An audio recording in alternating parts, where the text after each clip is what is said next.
dan dalam perlindungan Allah SWT dalam perjalanan yang cukup jauh.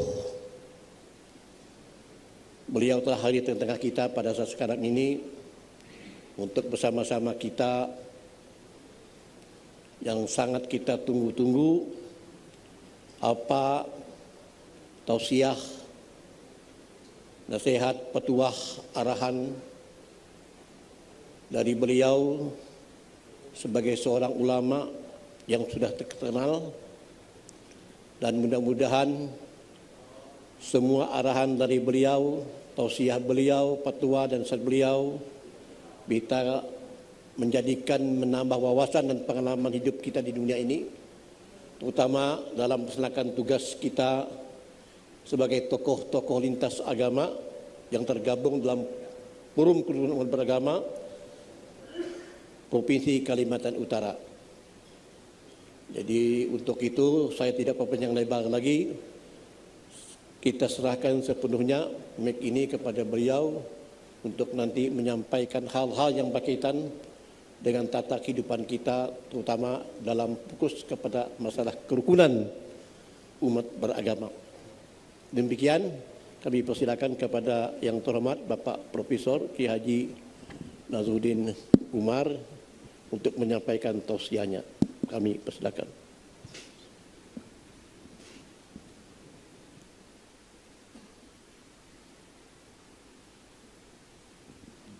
Bismillahirrahmanirrahim. Assalamualaikum warahmatullahi wabarakatuh. Selamat sore, salam sejahtera untuk kita semuanya. Salam, Om Swastiastu, Namo Buddhaya, salam kebajikan. Alhamdulillah, alhamdulillahilladzi an'amana bi afdalil adyan wa yubayyinu laha tariqataha maktuban fil Qur'an. Asyhadu an la ilaha illallah wa asyhadu anna Muhammadan abduhu wa rasuluh sahibul burhan. Allahumma shalli wa sallim ala sayyidina wa habibina wa syafi'ina maulana Muhammadin sallallahu alaihi wasallam. Amma ba'd, yang sama-sama kita hormati para tokoh, Pak Sekda, kemudian juga ada Pak Wagub, Pak ya, Pak Gubernur, kami berpapasan tadi di jalan. Jadi Bapak Ibu tokoh masyarakat, tokoh agama, tokoh lintas agama dan tokoh perempuan, tokoh pemuda, tokoh adat yang pada kesempatan ini hadir dalam acara yang sangat penting ini. Saya sangat bersyukur dan juga sangat bangga bisa kembali bersama dengan Bapak-bapak dan Ibu-ibu sekalian di sini. Saya tahu bahwa Provinsi Kalimantan Utara ini satu provinsi yang sangat terkenal ketenangan, kedamaian, dan pluralitas masyarakatnya. Jadi meskipun kita tenang, damai, tapi tidak berarti harus kita menganggap semuanya selesai. Tetap kita harus waspada karena tidak semua orang berkeinginan Indonesia itu tenang. Tidak semua orang di kolom langit ini menghendaki Indonesia itu utuh. Kenapa tidak? Ya, Indonesia ini adalah orang Arab mengatakan kita minal jannah, serpihan surga. Negara kita ini Bapak Ibu sekalian, tidak ada negara yang seperti Indonesia ini. Jadi kita itu betul-betul harus bersyukur hidup di kolom langitnya Indonesia. Ya, saya lama di Amerika Bapak Ibu, di Eropa. Kalau kita ke danau, ke laut, mancing, gak ada ikan yang seperti kita di sini ini. Saya tanya kepada teman-teman, kok kenapa ikannya jarang di sini? Pak, ini kan mendekati musim dingin. Kalau musim dingin itu salju itu kan Bapak Ibu, mati ikan itu, beku itu. Kalau makanya itu kalau mendekati musim salju, lari semua mencari tempat yang paling hangat lautnya. Tempat yang paling hangat itu adalah di daerah Khatulistiwa, tidak panas dan tidak dingin. Kalau Afrika panas lautnya. Nah, surganya ikan itu adalah perairan Indonesia, Bapak. Seluruh jenis ikan itu ada terkumpul di Indonesia. Jangan kita bayangkan di Eropa atau di dekat-dekat kutub sana itu ada ikan hias. Nggak bisa hidup. Yang bisa hidup di situ ada ikan paus yang gede-gede itu, yang kulitnya sangat tebal. Tapi kalau ikan kecil-kecil itu yang sering kita makan, nggak bisa hidup di musim salju. Lautnya beku sampai ke bawah kok. Pohon-pohon. Saya dulu kuliah pertama di Kanada, Bapak Ibu, di Montreal. Suka kalau libur kita ke Amerika tuh 5.000 kilometer kita naik mobil. Jumlah pepohonan itu bisa dihitung jari. Nggak ada pohon pisang, nggak ada pohon kelapa, nggak ada pohon-pohon seperti yang kita lihat di sini kan. Nggak bisa tumbuh. Ya. Mendekati musim dingin seperti kota mati, nggak ada daun-daun yang kita bisa lihat. Kenapa? Ya gugur, karena kalau nggak gugur nanti kalau musim salju tangkainya patah itu, nggak mampu menampung salju. Ya, kita bersyukur sebagai orang Indonesia, Bu, Bapak, bisa pakai baju batik sepanjang masa. Kota yang paling dingin ada 3, Bapak Ibu, Montreal termasuk, saya dulu studi juga di situ, Montreal, Kanada. Minusnya itu 42 derajat Celcius. Nah, 0 derajat saja sudah membukukan es itu di kulkas tuh. Pagi-pagi kerjaan kita tuh mencari mobil 2 meter itu salju tuh turun tuh. Jadi kita bawa skop, mobil kita mana ini? Kita lihat apa namanya itu salju dia. Oh ini tertanam di bawah es. Kalau sampai 40 derajat libur sekolah kampus. Nah, maka itu di sana itu di kota bawah tanah. Jadi di bawah tanah itu kan ada 4-5 lantai di bawah tanah. Karena kalau di atas itu kan penuh dengan salju. Daerah Montreal tuh. Kita bersyukur, Bu. Di sana kalau musim dingin, kaos tebal sampai di lutut, ada sepatu. Sepatu ada lagi sepatu di luar tuh sampai ke lutut. Baju dalam, singlet, kemudian diikat dasi. Ternyata gunanya dasi itu supaya jangan udara masuk ke dalam tuh. Kita kadang-kadang ikut-ikutan pakai dasi di Indonesia dari Eropa. Nah, pakai jas, pakai lagi kok yang di luar itu. Pakai tutup telinga. Maka itu di sana banyak orang nggak ada telinganya. Karena telinga itu kalau membeku itu kayak kerupuk, Bu. Kalau kerupuk itu kena pintu, jatuh telinganya sepotong tuh. Negara apaan ini? Jadi musim seminya itu hanya 3 bulan. Mobil sedan seperti ini nggak bisa jalan. Maka itu perlu jeep yang bannya itu gede itu.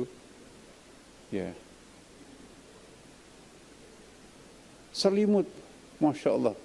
Satu saat grendel jendela saya tuh, apartemen, copot. Ini selubang begini.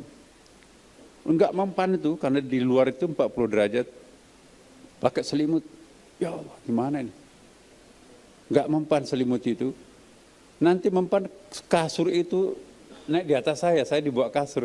Masya Allah, negara apa ini kasur di atas kita? Kan kita dibawa kasur. Nah, jadi bersyukurlah kita. Apapun bisa tumbuh di Indonesia. Apalagi dari Kalimantan ini kan. Iri Bapak Ibu. Luar negeri itu iri terhadap Indonesia. Coba kita lihat di Kalimantan ini. Di atas minyak. Sawit kan. Di bawahnya sawit itu ada batu bara. Di bawahnya batu bara itu ada tambang, ada emas, segala macam. Di bawahnya itu ada minyak. Berlapis-lapis kekayaan kita ini. terutama Kalimantan. Subhanallah. Jadi Bapak Ibu, kita harus bersyukur, dan Indonesia ini sudah diprediksi oleh para futurolog politik 4 kali Indonesia itu sudah bubar, tapi prediksi mereka gagal.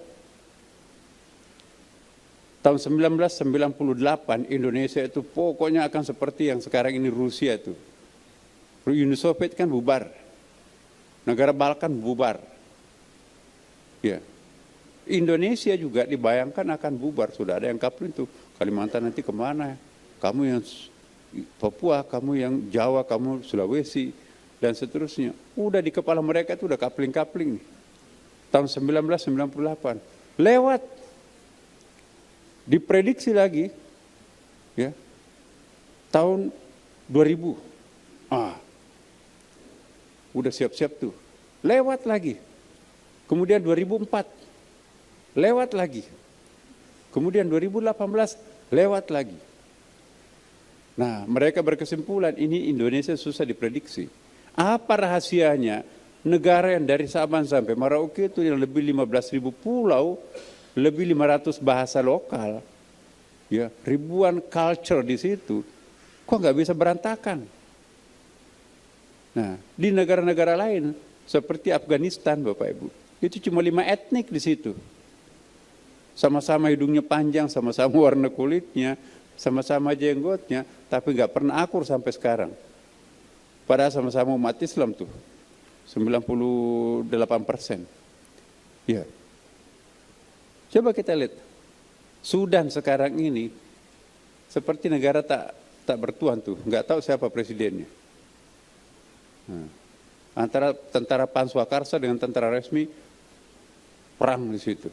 Nggak tahu siapa presidennya sekarang. Itu nanti akan menjadi sebuah negara hilang tuh. Udah sekarang kan terpecah dua Sudan itu. Nah sekarang nggak tahu pecah berapa nanti. Libya per hari ini juga belum tuntas. Apalagi Baghdad, apalagi Syria, masih berantakan bangunannya, Bapak Ibu. Nah, inilah yang perlu kita syukuri. Apa rahasianya? Kenapa Indonesia ini susah pecah? Bahkan makin hari makin kokoh ini. Kita bangga menjadi orang Indonesia, Pak. Ya. Kemarin kita kan menjadi presiden G20. Penyelenggaraannya di Bali itu. Seluruh kepala negara yang hebat-hebat itu datang ke Indonesia, datang ke Bali.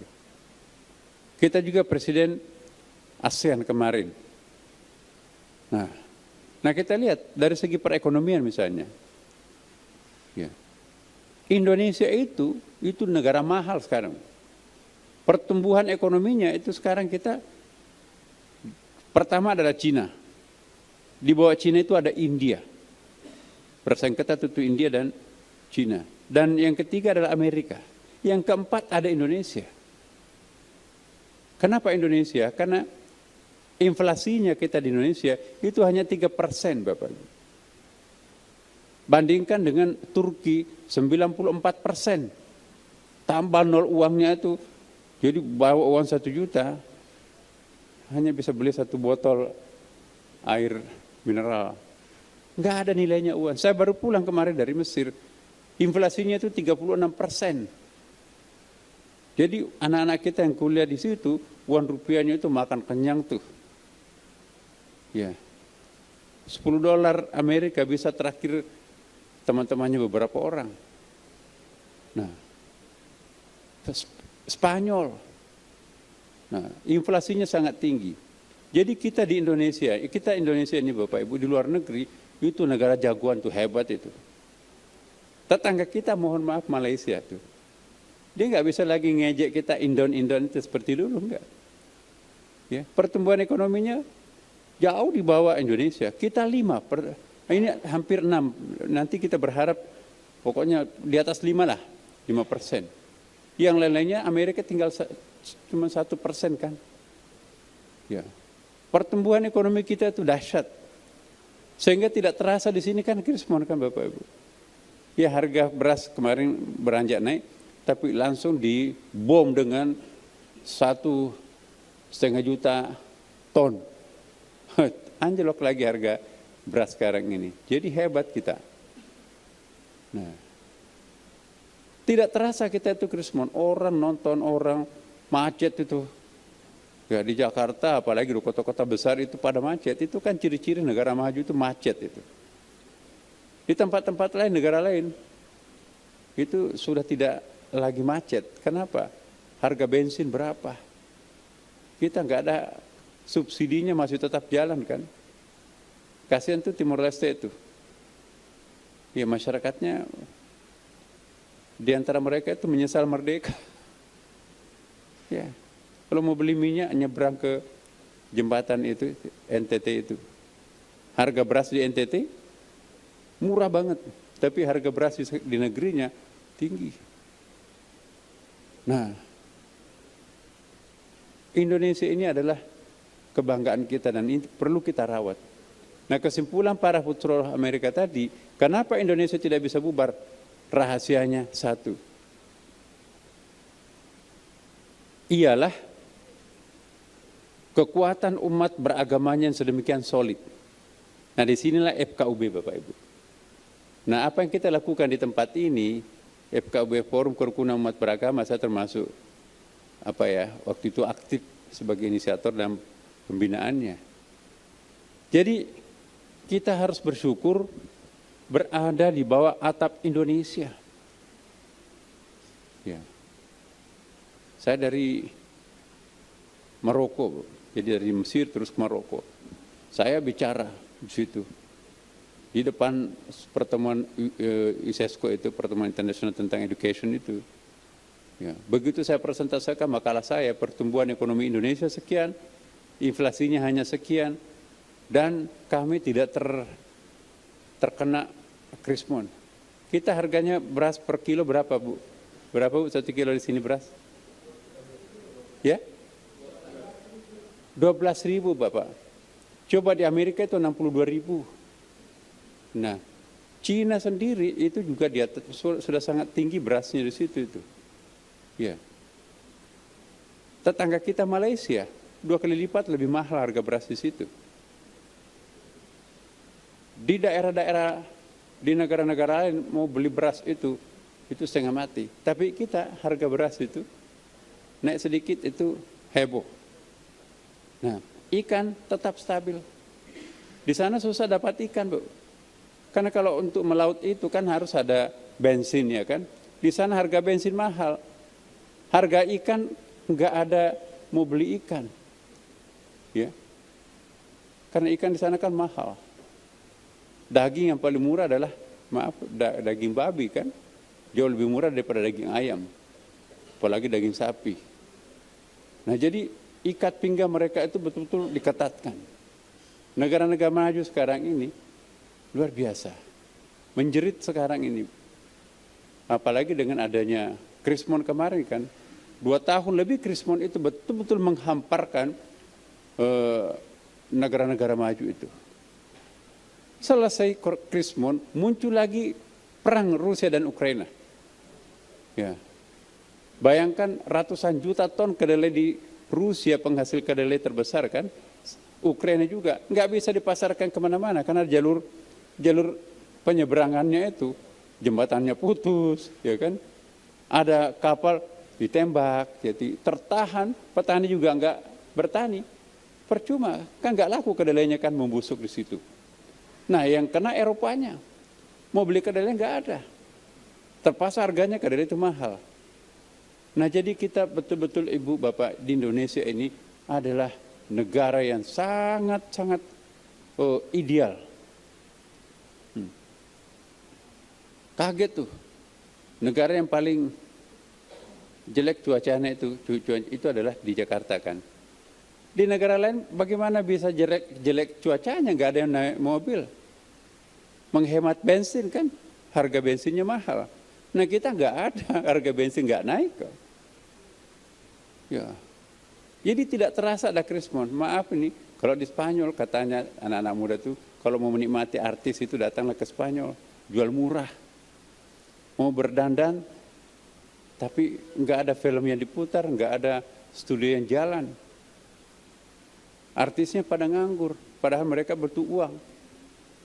Jual murah orang di situ. Nah kita alhamdulillah Bapak Ibu. Nah inilah pentingnya persatuan dan kesatuan. Selama umat beragama di Indonesia ini kompak, tidak akan ada kekuatan manapun yang bisa meruntuhkan Indonesia. Tepuk tangan Indonesia dong Bapak. Kita bangga kan? Ya. Makanya itu kita jangan diadu domba oleh siapapun, baik antar umat beragama maupun internal umat beragama. Kenapa? Berbagai macam upaya orang untuk menjatuhkan Indonesia, tapi nggak bisa. Ya, ya Pak. Ya.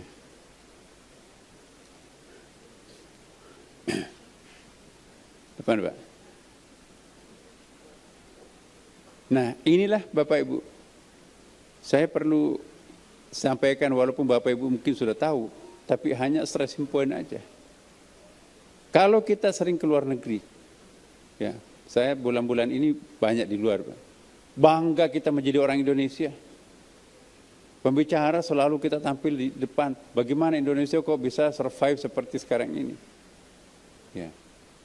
Banyak orang datang studi banding, apa itu Pancasila? Ya, kita bukan negara Islam, kita negara Pancasila, tapi yang menggunakan merek negara Islam itu berdatangan ke Indonesia. Apa itu negara Pancasila? Jadi Bapak Ibu sekalian, tidak perlu kita mengacak-acak dasar negara kita. Ya. Jangan-jangan kita lebih Islami daripada negara Islam. Coba kita lihat Pakistan. Negara Islam Pakistan, nggak ada keamanan di situ. Afghanistan apalagi. Saya ke sana Bapak Ibu. Kampus yang sangat terkenal. Ya. Kabul University itu banyak tokoh yang lahir di situ. Enggak ada mahasiswa, tentara, perpustakaannya isinya apa? Senjata. Begitu saya di airport langsung dipakaikan pakaian rompi anti peluru. Tinggal di hotel anti peluru, naik jeep anti peluru. Ya. Di hotel itu wakil dubes Amerika ditembak mati oleh pelayan toko yang pakai pelayan restoran itu, mati di tempat. Jadi terpaksa saya pindah di bunker. Ya. Di kedutaan kita itu ada bunkernya itu. Nah, ada cerita lucu. Kita mau meresmikan bantuan Indonesia di situ, ada bantuan klinik ya.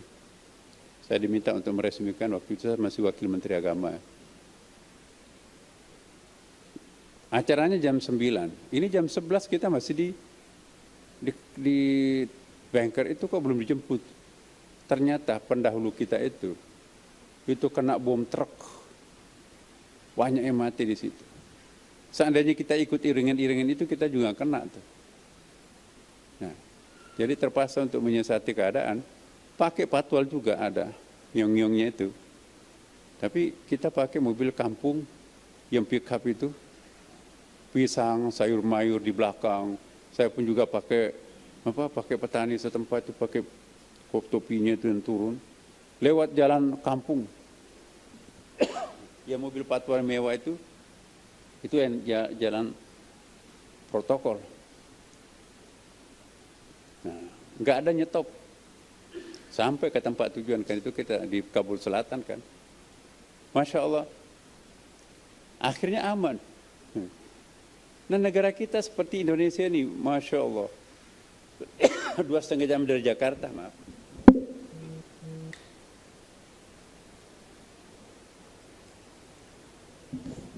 Satu jam dari Tarakan, saya menikmati betul kanan kiri.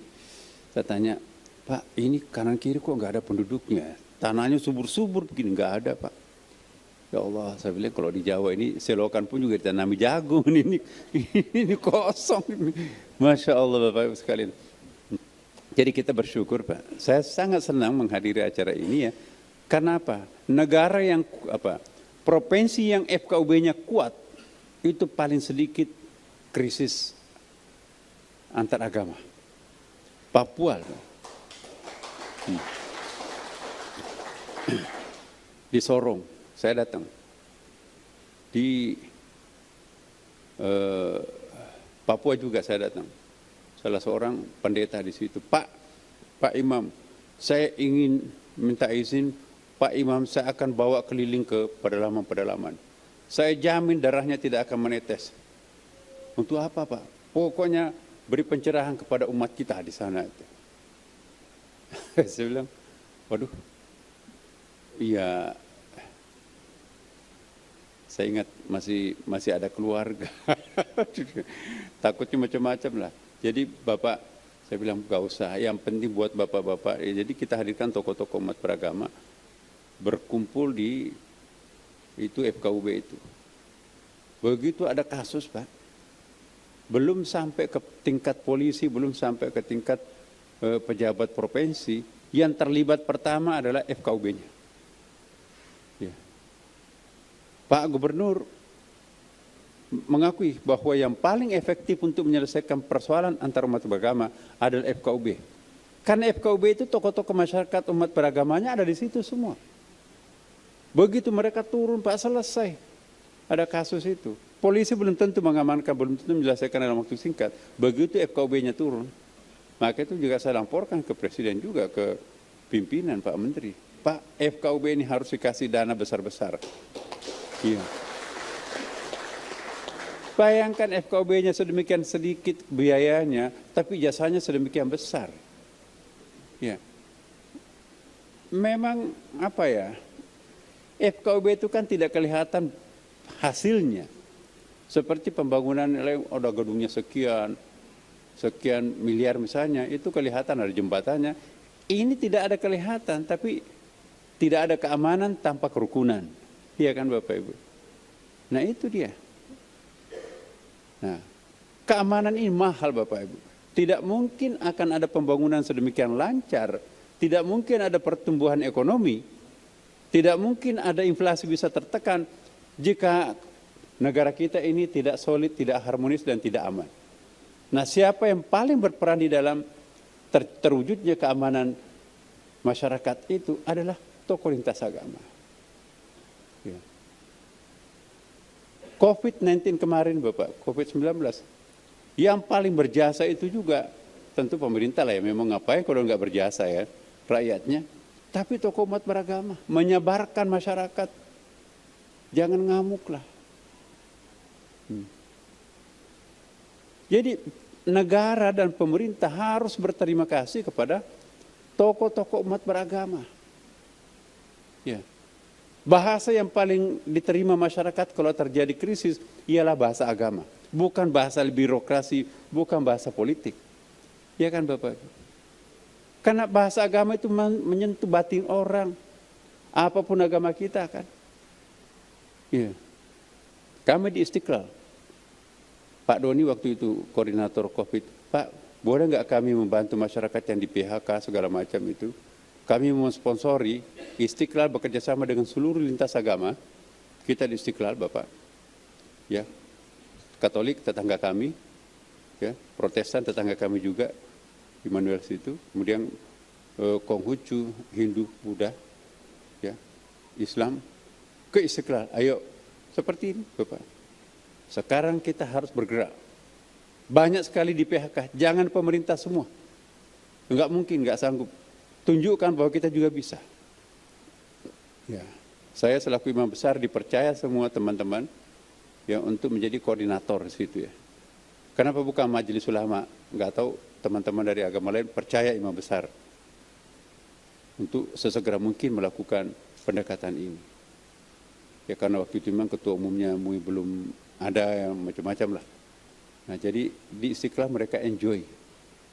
Ya karena di Istiqlal Pak kami punya ruangan khusus lintas agama. Secara periodik ya, setiap bulan kami lakukan acara bersama. Kemarin 17 Agustus, peringatan 17 Agustus, nikmat dan enak dan viral. Semua tokoh lintas agama pakaian kebesarannya masing-masing, hormat bendera merah putih di depan Istiqlal. Habis itu tarik tambang, mix. Saya partner dengan Romo, ya. Kemudian enak sekali di situ kelihatan. Ya. Kita setiap hari Jumat pagi senam kesegaran jasmani, jantung, lintas agama. Habis itu makan bubur ayam, berolahraga. Di situ ada fitness centernya, di situ lapang olahraganya banyak di Istiqlal. Bertanding. Lupa mereka itu agamanya apa. Pokoknya persis seperti nggak ada bedanya satu sama lain. Loncat-loncat bersama, lintas agama. Jadi kesenam kesegaran jasmani penuh tuh di Istiqlal tuh. Nah, seminar lintas agama. Ya, saya dipertanyakan orang, kok kenapa begini nih? Ya, saya kan hanya mencontoh masjidnya Nabi. Masjid Nabi itu ada riwayatnya mengundang atau didatangi 60 orang tokoh lintas agama. Dipimpin oleh Kristen Ortodoks, namanya Abdul Masih. Ya. Nabi sedang salat asar, jadi tamu-tamu lintas agamanya itu berdiri di masjid. Sampai Nabi selesai salat, Nabi menjamu, makan minuman. Ayo, saudara-saudara sekalian. Menjelang matahari terbit, kalau kita maghrib ya, maaf ya Rasulullah, saya belum melakukan kebaktian, sementara matahari sudah mau terbenam. Nggak tahu aliran apa agama itu. Nabi mengatakan begini, Mas, di sini tidak ada rumah ibadah lain. Ya. Lakukan kebaktian di situ. Jadi ini yang banyak orang tidak tahu. Nabi pernah memerintahkan orang melakukan kebaktian di masjid. Ada yang mengatakan bukan di masjid tapi di emper, ada penginapan di luar masjid itu kan. Pokoknya kompleks masjidnya mereka itu melakukan kebaktian. Ini ada otentiknya. 60 orang nama-namanya ada. Yang seperti ini juga perlu dipahamkan kepada masyarakat kita, termasuk umat Islam, mungkin banyak yang belum paham. Ya. Kasus pendirian Masjid Kuba. Wah, ini Nabi Muhammad ini cepat sekali pengembangannya di Madinah ini. Rahasianya apa? Oh ya, masjid. Memang belum punya kantor, tapi semuanya masjid itu. Masjid Nabi itu berfungsi sebagai kantor. Ya. Berfungsi sebagai rumah sakit. Orang yang luka diobati di masjid. Berfungsi sebagai balai pertemuan. Berfungsi sebagai sekolah. Mulai dari TK sampai orang tua di masjid. Masjid berfungsi sebagai kantor pengadilan. Semua persoalan hukum, pidana, perdata, dan ahwal syahsiah diputuskan di masjid. Masjid Nabi itu juga berfungsi sebagai rumah tahanan. Kalau ada yang masuk penjara, nggak ada penjara kan di bilik masjid itu di penjara itu. Balai keterampilan, ya, salon kecantikan untuk putri-putri yang pingin salon, kursus bahasa asing, semua di masjid. Itu hebatnya Nabi itu. Siapa yang berminat tukang besi, di training di masjid, tukang kayu, tukang bikin senjata canggih, semuanya di masjid. Bahkan masjid Nabi itu juga digunakan untuk latihan bela diri, kayak karate, ya, silat mungkin gitu ya. Karena sebelum, kalau ada musuh yang menyerang, ya sudah sistem pertahanannya ada kan. Latihannya di mana? Di masjid. Itu hadis. Bahkan masjid Nabi itu tempat untuk mempersembahkan hiburan masyarakat seni. Setiap tahun Rasulullah mengundang seniman datang ke masjid, memainkan alat-alatnya itu, dan dijamu oleh Aisyah radhiyallahu anha. Karena menurut Rasulullah, orang yang tidak memiliki jiwa seni, ya, itu hatinya kering. Maka itu seni itu penting. Tapi seni yang bisa mendekatkan diri kepada Tuhan, bukan mendekatkan ke iblis. Ada juga kan. Nah. Bahkan mengundang artis ke rumahnya Nabi. Kulit hitam, perempuan. Abu Bakar marah. Berani-beraninya kamu nyanyi di rumahnya Rasulullah. Karena istrinya Nabi Aisyah itu suka seni itu. Apa kata Aisyah? Nabi Muhammad keluar, biarkan Abu Bakar, hari ini kan hari raya Idul Fitri. Tahun berikutnya juga ngundang lagi seniman datang, perempuan, nyanyi di depan Aisyah. Mau Umar marah, Umar bin Khattab. Kenapa berani bernyanyi di masjid? Nggak apa-apa, ini kan hari raya. Ya. Lalu tahun-tahun berikutnya, seniman Habasyah itu ada satu etnik di Madinah itu terkenal senimannya. Kumpulkan masyarakat. Jadi menghibur masyarakat dalam satu bentuk kesenian itu satu bentuk untuk melenturkan perasaan yang kasar. Jadi seni itu penting, maka itu imamnya masjid itu harus bagus bacaannya, itu kan seni. Azannya yang bagus. Kalau azannya itu enggak karu-karuan suaranya, datang ke masjidnya imamnya juga begitu, bagaimana orang tertarik ke masjid? Maka itu dandanilah masjid itu dengan imam yang suaranya bagus, muazzinnya bagus, kotak amalnya enggak pernah hilang, sandalnya enggak pernah hilang gitu kan. Nah itu pasti banyak orang datang. Banyak orang enggak mau datang ke masjid. Kenapa? Mobilnya dicoret-coret, sandal sepatunya hilang. Nah, kalau gereja kan nggak ada masalah, pakai sepatu kan. Ya, tapi Islam itu maaf, bukan hanya di sini. Oh, mungkin di sini nggak ada ya, tapi kalau di Jakarta masih sering kehilangan sandal. Di sini nggak ada lah. Ketawa berarti ada juga. Nah, Bapak Ibu sekalian. Ya, jadi ketika masjid dua orang Yahudi waktu itu. Dua orang Yahudi ini pelajari kok kenapa Islam ini cepat berkembang di Madinah. Oh, masjidnya menjadi pusat kegiatan. Begini, kita bangun sinagog. Sinagog itu rumah ibadahnya Yahudi kan. Dia mau bangun persis di sampingnya masjid. Marah Umar. Enak aja masa mau bangun rumah ibadah di samping masjid nempel. Akhirnya terjadi polemik. Ya ini kan tanah saya. Sampai persoalan itu kepada Nabi. Nabi tidak mau ngambil kesimpulan kan. Mana tokoh masyarakat. Nabi kan baru datang. Datanglah Pak RT-nya kira-kira. Bapak siapa? Oh iya Pak. Sayalah yang paling tua di daerah ini. Saya yang dituakan juga. Saya tanya ini tanah itu punya siapa? Ya, kalau riwayat tanahnya memang tanahnya dia Pak. Tanahnya dua orang Yahudi itu. Kata Nabi, ya kenapa dilarang membangun rumah ibadah kalau tanahnya orang? Umar, ini kan masjid. Rasulullah bagaimana nanti saling mengganggu? Ya kita lihat nanti. Jadi kesimpulannya bangun. Dibangunlah sinagog itu di samping masjid Nabi. Kira-kira berlangsung berapa hari? Dua konglomerat Yahudi itu datang untuk mengontrol sinagognya itu. Duhur waktu itu. Begitu duhur, Bilal azan.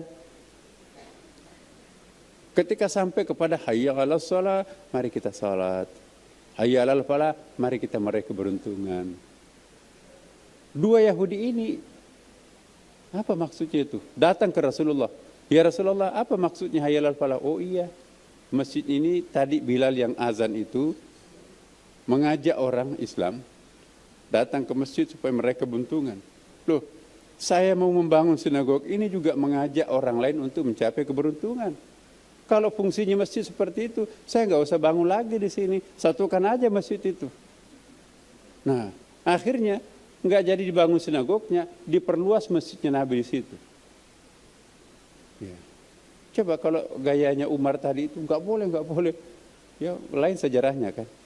Tapi karena kehalusan budi pekertinya Nabi, nah inilah Indonesia Bapak Ibu sekalian. Semua bisa kita selesaikan dengan pendekatan budi pekerti. Di sini nggak ada orang lain kok, sama-sama warga negara Indonesia kan, sama-sama darahnya menetes ketika memperjuangkan bangsa Indonesia. Jadi aneh kalau kita sesama warga bangsa itu mau gontok-gontokan.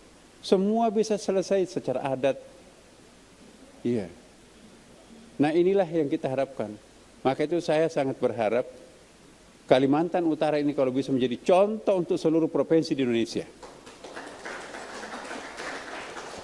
Ya. Mungkin di tempat lain ada, tapi jangan terjadi di sini. Ini penting Bapak. Maka itu pemerintah juga perlu mempertimbangkan anggaran yang lebih. Saya tahu di mana-mana saya ceramah tentang FKUB, persoalannya adalah anggaran.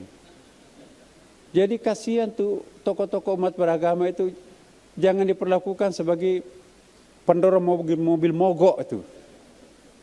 Nanti dilibatkan, Pak tolong dorong, begitu dorong, dadah enggak. Ya. Jadi jangan diperlakukan tokoh agama itu seperti pemadam kebakaran. Begitu ada krisis, Pak, ayo Pak Pendeta, Biksu, Pak Kiai, mari kita menyelesaikan persoalan bangsa. Ya. Begitu selesai, nggak ditengok lagi. Jadi aneh kita tuh. Tokoh-tokoh umat beragama ini hanya dilibatkan untuk menyelesaikan persoalan. Hanya dilibatkan untuk menyelesaikan persoalan akibat. Tapi tidak pernah diminta untuk menyelesaikan persoalan sebab yang menyebabkan akibat itu muncul. Kita lebih banyak diundang oleh Kementerian Sosial. Pak, ini ada kebakaran hutan nih. Sabarkan masyarakat. Ini ada COVID ini Pak. Ayo umat kita disabarkan.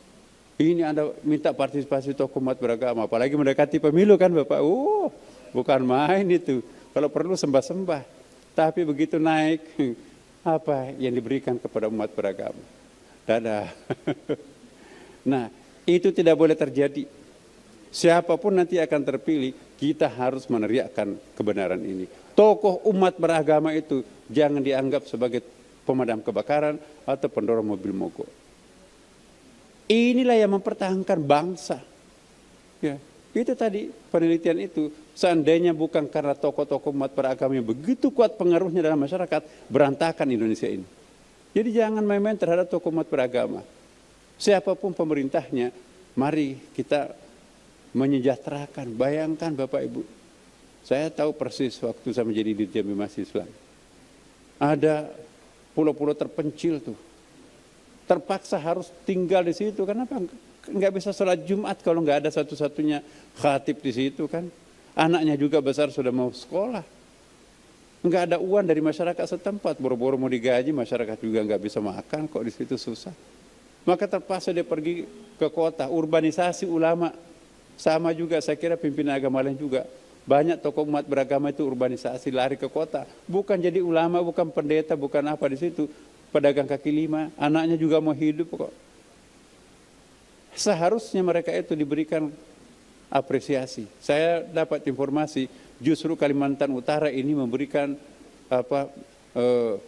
subsidi sumbangan kepada tokoh-tokoh lintas agama, guru-guru ngaji. Ya. Saya kira itu penting itu. Jangan hanya kita memanfaatkan jasanya tapi tidak diberikan jatah. Ya.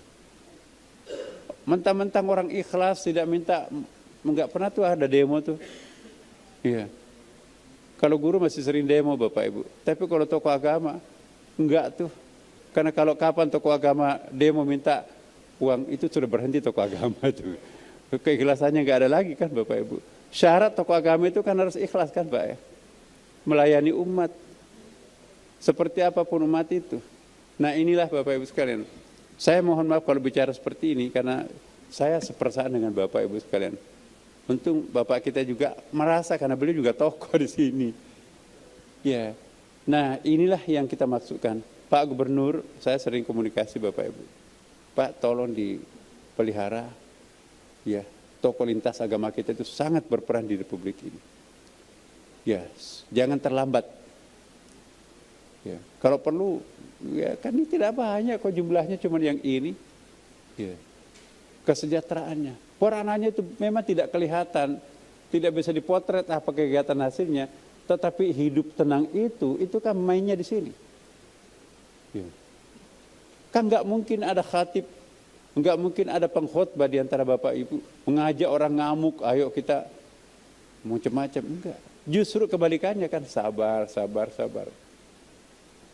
Nah, saya mendukung apa tadi yang dinyatakan pernyataan yang saya sempat baca Bapak, itu bagus semuanya, butir-butirnya itu indah sekali ya.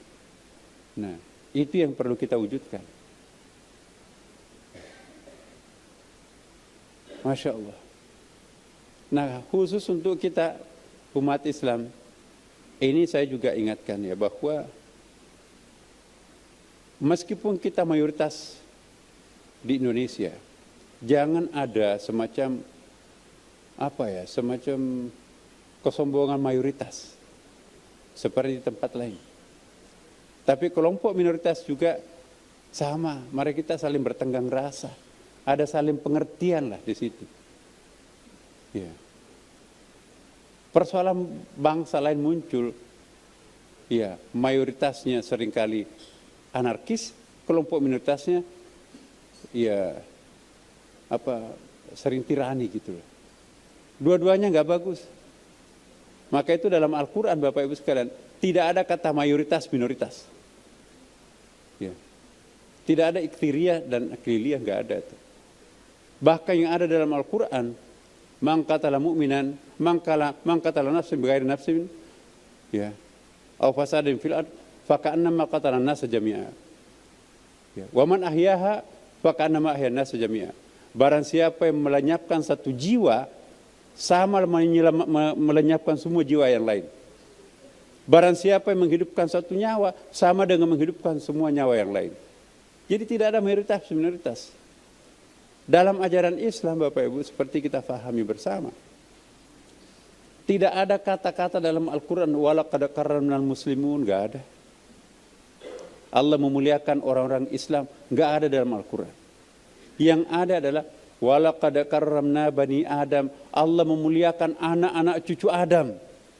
Siapapun merasa anak cucu Adam, apapun agamanya, apapun etniknya, apapun warga negaranya, apapun jenis kelaminnya, wajib hukumnya untuk dimuliakan. Itu ajaran Quran. Jadi kalau ada orang yang memperatasnamakan agama Islam, lantas menyerang kelompok-kelompok agama lain, itu bukan atas nama agama Islam, itu atas nama pribadi dan emosi, nafsu. Gak ada tempatnya kekerasan dalam Islam. Kekerasan untuk apapun, siapapun, kepada siapapun tidak ada tempatnya dalam Islam. La ikraha fiddin, tidak ada paksaan dalam agama. Itulah Islam. Yang ada dalam Al-Quran adalah innamal mu'minuna ikhwah. Sesungguhnya orang yang beriman itu bersaudara. Nah kita umat beragama itu kan beriman semuanya kan. Beriman kepada siapa? Agamanya masing-masing. Agamanya seperti apa? Lakum dinukum waliyadin. Agamamu, agamamu, agamaku, agamaku. Mari kita kerjasama. Ya, disitulah indahnya sebuah lukisan. Lukisan itu indah kalau ada warna-warna kontrasnya. Sekalipun bingkai emas, tapi kalau yang dibingkai itu adalah kertas putih, indah enggak? Indonesia ini lukisan Tuhan, jangan dirobek-robek. Konfigurasi warna itu adalah rahmat Allah. Pluralitas masyarakat itu adalah hidayah dari Allah. Enggak mungkin kita bisa menyamakan satu total umat. Ada ayatnya kan. Walau sya Allah la ja'alnakum ummatan wahidah. Kalau Tuhan menghendaki, kalian akan dibikin menjadi satu umat. Lau dalam bahasa Arab ilmu balaghah itu mustahil. Ya. Jadi adanya kelompok beragama-agama lain itu adalah sunnatullah. Nah inilah hebatnya Al-Quran. Mohon maaf ya Bapak Ibu sekalian, saya tidak pernah melihat saya tidak melihat kitab suci agama manapun yang secara eksplisit memberikan pengakuan terhadap agama lain selain Al-Quran. 17 kali kata-kata Yahudi disebutkan dalam Al-Quran. 15 kali kata-kata Nasrani disebutkan dalam Al-Quran. Bahkan juga agama minoritas seperti Zoroaster, Majusi itu.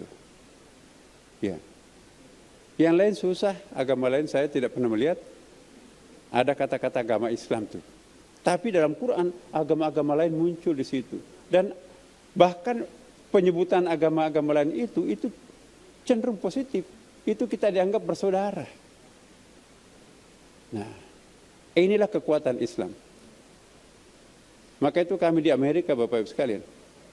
Ya, masjid yang paling ramai dikunjungi di Amerika itu Masjid Indonesia. Kenapa? Kalau masjidnya Saudi Arabia harus pakai cadar gitu ya. Kalau kita masjidnya di Indonesia, ya, yang penting pada saat mau sholat itu Anda harus menutup aurat. Ada banyak jamaah kita di situ pakai mukena, tapi selesai sholat dia pakai rok, pergi ke kantor. Kita jangan memaksakan sekaligus mau seperti tadi itu. Ya. Itu urusan privatnya. Kita hanya menyampaikan, mereka mau melakukan, Ya terserah mereka, kita jangan maksa. Paksaan itu tidak bagus. Kita perlu belajar pendahulu kita, Bapak Ibu sekalian. Wali Songo mengajarkan Islam itu sangat mengesankan. Maka itu tokoh-tokoh penganjur agama Islam dulu datang ke Indonesia, itu dibentangkan karpet merah oleh raja lokal. Kenapa? Karena mereka tidak pernah menjadi ancaman terhadap ketahanan politik kerajaan lokal itu. Bahkan kawin-mawin Wali Songo dengan putri-putri raja. Ya. Ketika saya di Afrika Selatan, Bapak, mendampingi Presiden Beki Afrika Selatan itu, Pak, kami bangga katanya. Islam yang masuk di Afrika Selatan itu adalah Islam dari Bugis itu, Syekh Yusuf Al-Makassari. Kami bangga. Afrika lain, Islam masuk dari negeri Arab sana, itu yang direpotkan dengan teroris segala macam. Afrika Selatan kami gak berurusan dengan teroris. Itu Pak Ibrahim Rasul, dia tunjuk. Gubernur Provinsi Cape Town itu, hanya 5% umat Islam, tetapi 2 periode menjadi gubernur. Bahkan sekarang ini menjadi duta besar Afrika Selatan di Amerika. Menjadi dubes Amerika itu selevel menteri, Bapak. Harus orang hebat. Orang Islam masih pakai batik terus. Aku keturunan Bugis, Yogyakarta. Jadi saya aman, tidak direpotkan oleh umat Islam garis keras seperti di Afrika, di bagian sana di tanduk Afrika kan. Kenapa? Karena Islam masuk di sini adalah Islam dari Indonesia. Jadi Islam yang ada di Indonesia ini, Bapak Ibu, luar biasa. Jangan kita merubah penampilan-penampilan Indonesia di dalam dunia internasional. Nah, maka itu kalau ada orang yang ya melawan mainstream, semua orang Islam itu dianggap, kalau perlu semuanya kafir lah, selain dirinya kelompoknya, hati-hati. Ya. Rahasianya Bapak Ibu, selama umat Islam itu kokoh, kompak, itu tidak akan mungkin goyah Indonesia ini. Tapi kalau ingin menghancurkan Indonesia, hancur leburkan antar umat beragamanya, khususnya umat Islam yang mayoritas. Nah, jangan sampai nanti ada orang yang masuk di sini, ya menyalah-nyalahkan ulama, ustadz, dia sendiri yang benar, yang lainnya bid'ah, musyrik. Jangan-jangan orang itu dimasuki oleh siapa? Selama umat Islam ini kompak, tidak bakalan bisa Indonesia ini goyah. Kenapa? Umat Islam Indonesia itu sangat toleran antara satu sama yang lain. Ya. Konsep demokrasi di sini gak ada masalah, di negara lain gak ada kok demokrasi. Itu membatasi wilayahnya Tuhan. Kita lewat diskusi tentang demokrasi kan. Di negara-negara Arab itu masih ada yang menolak demokrasi, gak ada dalam Islam. Iya. Hak asasi manusia, mana ada hak asasi manusia? Itu pokoknya harus sesuai dengan Quran hadis dari Allah. Kita nggak ada masalah. Hak asasi manusia itu paralel dengan Islam. Kesetaraan gender, perempuan boleh menjadi kepala negara, di sana nggak bisa. Ada rijalu qawwamuna 'alan nisa, pada kita punya pemahaman lain. Saya ingatkan kepada kita umat Islam di Indonesia, tidak mesti harus menyerupai diri kita itu dengan orang Arab for the best Muslim. Kita bisa tetap menjadi orang Kalimantan Utara, kita bisa menjadi Kalimantan Timur, kita bisa menjadi orang Bugis, ya, kita bisa menjadi orang Melayu, Dayak dan seterusnya. Tapi pada saat yang bersamaan kita juga bisa menjadi the best Muslim. Tidak mesti harus mengcopy paste budayanya orang lain. Kita harus membedakan mana ajaran Islam, mana budaya Arab. Nah, kadang-kadang kita mau satu paketkan, pokoknya ajaran Islam adalah budaya Arab juga. No.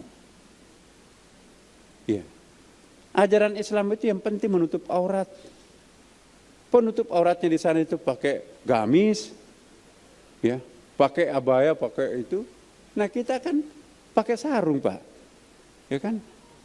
Pakai sarung kita di Indonesia. Apakah batal salat saya kalau pakai sarung ke masjid? No, menutup aurat. Jadi Islam itu penegasannya menutup aurat, mau menggunakan abaya, mau menggunakan gamis, itu monggo. Jadi tidak perlu kita harus betul-betul menyetel diri kita mirip orang Arab supaya bisa lebih mirip dengan Nabi. Tidak mesti seperti itu. Ada kebiasaan Nabi tidak mesti kita harus ikuti. Karena itu berkaitan dengan pribadinya Nabi. Contohnya Bapak, gampang kok. Kalau Nabi makan itu makan dengan 3 jari kan. Makanannya Nabi roti. Ya. Kalau kita makanannya nasi, makan dengan 3 jari, sebentar lagi imsak loh. Bahaya kan. Jepang misalnya, di sana kan pakai sumpit. Apakah beda pakai sumpit? Orang Jepang makan itu kompornya di atas meja mendidih itu. Apakah harus turun ke air mendidih itu? Hancur tangan ini Bapak Ibu. Makanannya mie. Nah Nabi makanannya roti. Jadi tidak mesti apa yang dilakukan Nabi mutlak harus dilakukan kita di sini. Yang penting menutup aurat. Iya kan? Tentu juga yang diperintahkan Nabi jangan juga dilanggar untuk yang berkaitan dengan agama. Kita kadang-kadang kebalik. Yang berurusan dengan budaya ikuti. Tapi yang berkaitan dengan ajaran Islam enggak diikuti.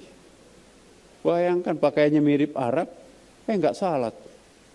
Padahal salat itu ajaran Islam, pakai mirip Arab itu orang Arab, kita bahasa Indonesia lain kan. Nah inilah Bapak Ibu. Saya kira saya senang bisa bicara di sini karena orang-orang pintar semuanya. Nah kalau kita bicara seperti ini di masjid, saya kira ada kondisinya lah itu. Saya ingat betul tokoh-tokoh masyarakat kita di sini, Bapak Ibu sekalian, pintar-pintar menghampiri masyarakat kita. Ya. Mari kita fahami ajaran Islam seutuhnya. Ya. Di sini kita enak kan? Sama kita di Istiqlal kemarin tuh, sampai jadi viral tuh. Ya. Ada kawan dari Buddha tuh, pakai kain orange itu kan Bu. Pak, mau tarik tambang kan? Pak, maaf, pakai celana dalam Kak? Oh pakai Pak. Jangan sampai seperti kalau kita umrah kan tidak boleh pakai celana dalam kan Bapak. Takutnya itu tarik tambang banyak penontonnya kan, tiba-tiba tersingkap, waduh, bukan menir. Pak, ini pakai Pak. Saya tahu, memang aslinya katanya nggak pakai, tetapi kali ini kita boleh. Ada. Jadi tontonan indah Pak, menarik sekali. Nah ini yang kita lakukan apalagi dengan adanya terowongan Bu. Terowongan menghubungkan Istiqlal dengan katedral tidak ada di dunia ini, the only one in Indonesia. Kami dapat apresiasi. Ide gila Pak Imam Besar, ngapain itu mau dibikin? Ya. Mahal biayanya, bisa bangun berapa masjid? Bilang Pak, ini yang kita mau bangun ini bukan lubang yang menghubungkan 2 rumah ibadah. Ini simbol toleransi. Begitu selesai menjadi pusat wisata spiritual di situ. Tamu kepala negara itu pasti ke Istiqlal. Kenapa? Karena di situ ada terowongan toleransi. Ini lagi proses didandanin Bapak Ibu. Belum bisa dimasuki, tapi kalau tamu-tamu kami, Bapak Ibu mau ke Istiqlal, saya sendiri yang akan mengantar masuk ke terowongan itu. Ya. Siapapun Bapak, kalau nanti berkunjung ke Jakarta, akan menjadi tamu kehormatan saya. Ya. Jangan sampai ke Jakarta tidak mengunjungi Istiqlal. Istiqlal itu rumah besar untuk bangsa Indonesia, bukan hanya untuk umat Islam. Ya. Gak ada masalah kok. Itu mencontoh masjid Nabi. Satu saat ada orang Yahudi kelaparan, perempuan, nggak dapat jatah. Lapor, Pak ada ibu tua itu kelaparan. Nabi marah. Perut kelaparan itu nggak ada agamanya. Siapapun yang lapar wajib hukumnya untuk diberi makan. Itu Nabi. Jadi guru toleransi itu sebetulnya adalah Rasulullah Muhammad SAW. Ya. Kata Rasulullah, kalau ada mayat yang hanyut di sini, tidak ada yang mendamparkan, seluruh daerah yang dilalui itu berdosa besar. Lihat mayatnya, oh ada pakai salib, enggak apa-apa, bukan orang Islam. Dosa itu. Ada mayat meninggal hanya karena ada atribut agamanya, tidak ada yang ngurus, satu desa, satu provinsi itu berdosa. Ya. Siapapun anak cucu Adam wajib hukumnya untuk dimuliakan. Bukan hanya pada masa hidupnya Bapak Ibu. Sesudah mati pun juga Nabi menganjurkan harus dihormati. Mematahkan tulang rusuk orang mati sama dosanya mematahkan tulang rusuknya orang mematah orang hidup. Bahkan kita kalau berziarah kubur itu jangan injak-injak kuburan orang, kata Rasulullah. Kalau menginjak perutnya itu sama menginjak perutnya orang hidup. Artinya penghormatan terhadap orang di kuburan. Orang sudah mati pun wajib dihormati dalam Islam. Apalagi kalau orang hidupnya. Tanpa membedakan agama apapun. Di Aceh Bapak Ibu sekalian, saya waktu itu masih Katib Am PBNU. Pak Nasar, ini mayat tidak bisa dipisahkan agama Islam atau agama Kristen atau agama apapun yang nggak ada atributnya. Bagaimana caranya ini? Saya bilang, perlakukan secara manusiawi.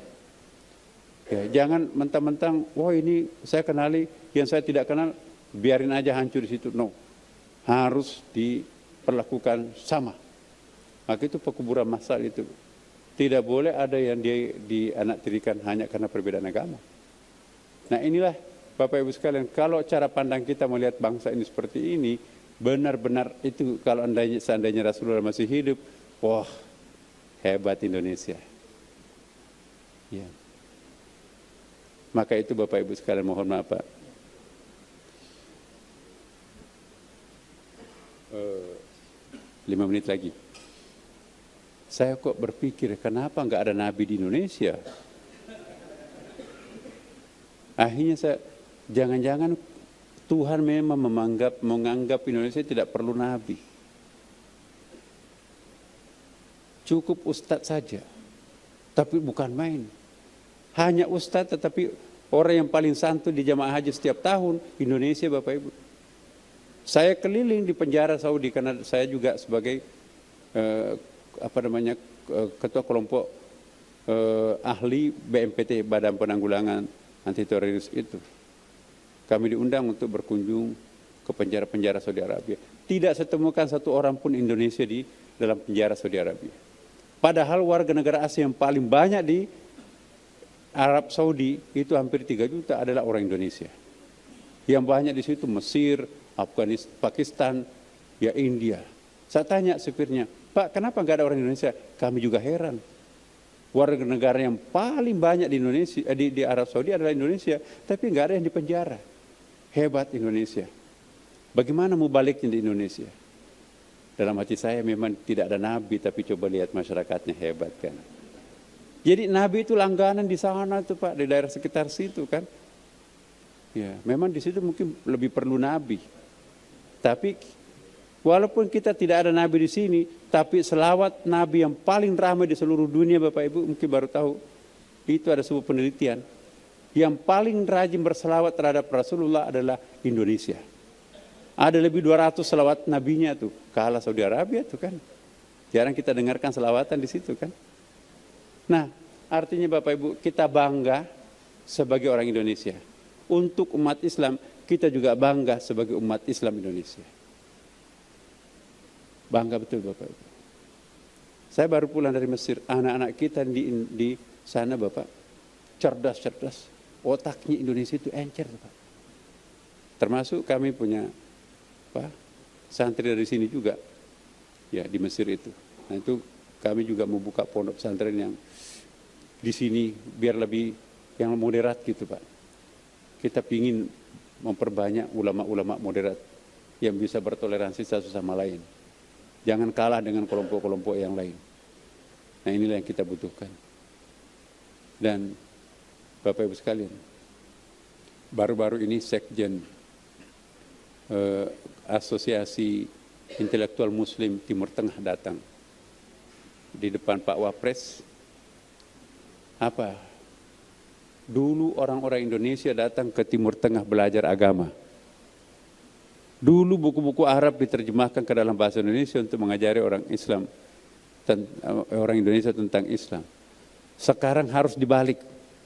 Orang-orang Timur Tengah, orang-orang Arab harus datang ke Indonesia belajar Islam.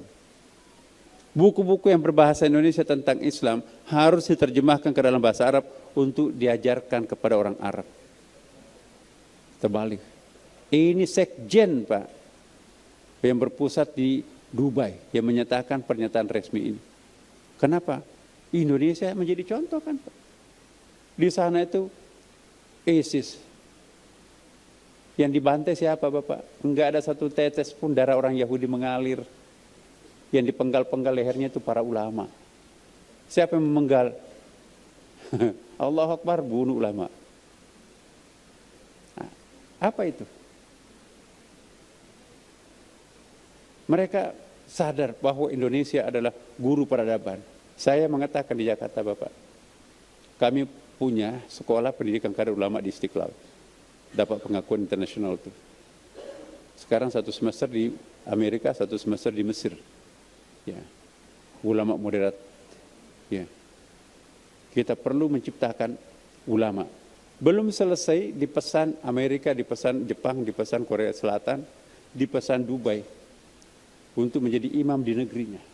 Padahal kebutuhan dalam negeri kita juga belum tersalurkan. Maka itu dikasih lagi tambahan beasiswa dari LPDP. Nah, Bapak Ibu sekalian, ini yang kita perlukan. Kita perlu mencetak ulama, tokoh-tokoh agama yang mengakrabkan satu masyarakat dengan masyarakat yang lain. Kita tidak butuh tokoh agama yang suka memprovokasi satu sama lain. Bukan saja merusak komunitas agama itu sendiri, ya, tapi bangsa ini juga akan rusak. Nah, inilah fungsinya FKUB, Bapak Ibu. Selama FKUB ini kokoh, Bapak, saya sangat yakin bangsa ini akan kokoh. Dan jangan pernah ada FKUB tandingan. Nanti ada juga, enggak mau. Bayangkan kalau ada orang-orang seperti mereka itu mau bikin FKUB tandingan, ya mau dibawa kemana bangsa ini. Maka itu Bapak Ibu sekalian, cukup satu FKUB. Dan kita rawat bersama, Pak. Terima kasih. Wassalamualaikum warahmatullahi wabarakatuh.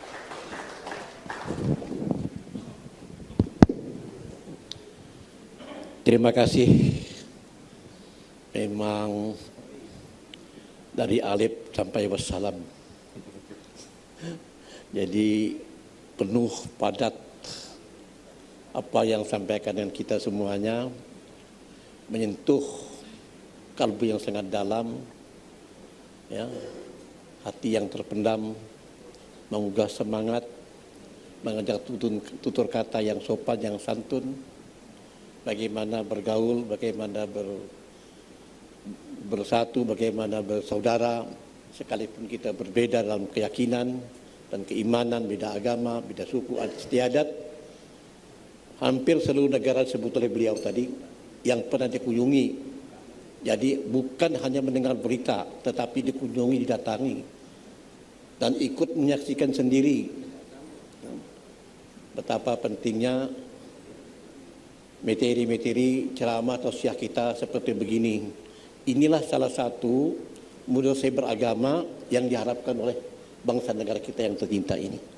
Jadi mudah-mudahan apa yang telah kita terima dari beliau, ya, jadikan catatan di otak kita, di hati kita, dalam tata kehidupan kita, terutama dalam rumah tangga, dalam kita bertetangga, berjiran, ya, bekerja bersama dengan sahabat karib kita, ya, bahwa ini betul-betul salah satu dasar kita untuk lebih memperkokoh kerukunan beragama dalam bekerja, dalam berbuat, dan menata kehidupan umat kita dengan sebaik-baiknya. Jadi itulah yang kita harapkan bersama-sama. Untuk itu sekaligus kami pada kesempatan ini memohon Bapak Prof memimpin doa untuk kita semuanya. Untuk itu kami persilakan. Baik, Bapak Ibu sekalian, mari kita berdoa dengan penuh kehusyuan, dengan penuh keikhlasan. Kita berdoa sesuai dengan keyakinan agama kita masing-masing. Insya Allah pada sore hari ini Tuhan akan memberkati doa kita semuanya. Izinkan saya memimpin doa secara agama Islam tanpa mengurangi rasa respek kita semuanya. Teman-teman beragama lain juga berdoa secara berjamaah kita semuanya di sini. Bismillahirrahmanirrahim. Bismillahirrahmanirrahim. Ala Allah. Bismillahirrahmanirrahim. Billah. Bismillahirrahmanirrahim. Billah. Bismillahirrahmanirrahim. La ya'ti bil khairi illallah. Bismillahirrahmanirrahim. La yasrifu su'a illallah. Bismillahirrahmanirrahim. Ma kana min ni'matin fa min Allah. Bismillahirrahmanirrahim. Wa la hawla wa la quwwata illa billah. Bismillahirrahmanirrahim. Bismillahirrahmanirrahim. Ja'a nasrullah. Bismillahirrahmanirrahim. Amrullah. Bismillahirrahmanirrahim. Barazat garatullah. Bismillahirrahmanirrahim. Tammat kalimatullah. Bismillahirrahmanirrahim. Huyulullah. Bismillahirrahmanirrahim. Tasharat junudullah. Bismillahirrahmanirrahim. Ja'at rijalullah. Bismillahirrahmanirrahim. Ayatullah. Bismillahirrahmanirrahim. Nahnu fi amanillah. Bismillahirrahmanirrahim. Hawlana hisbullah. Bismillahirrahmanirrahim. Dakhalna fi sahati la ilaha illallah. Bismillahirrahmanirrahim. Kharajna ala sahara'i min amani Muhammadir Rasulillah. Bismillah, qul kullu min indillah. Bismillah, wa kafa billah. Bismillah, alhamdulillah, wa la ilaha illallah, Allahu akbar. Ya Allah, ya Tuhan kami, saksikanlah kami semuanya. Inilah kami para hamba-Mu, bersimpu di hadapan-Mu pada sore hari ini. Tiada lain harapan kami semuanya di sini kecuali memohon ridha-Mu, memohon bimbingan-Mu, memohon tuntunan-Mu, memohon pertolongan-Mu. Ya Allah,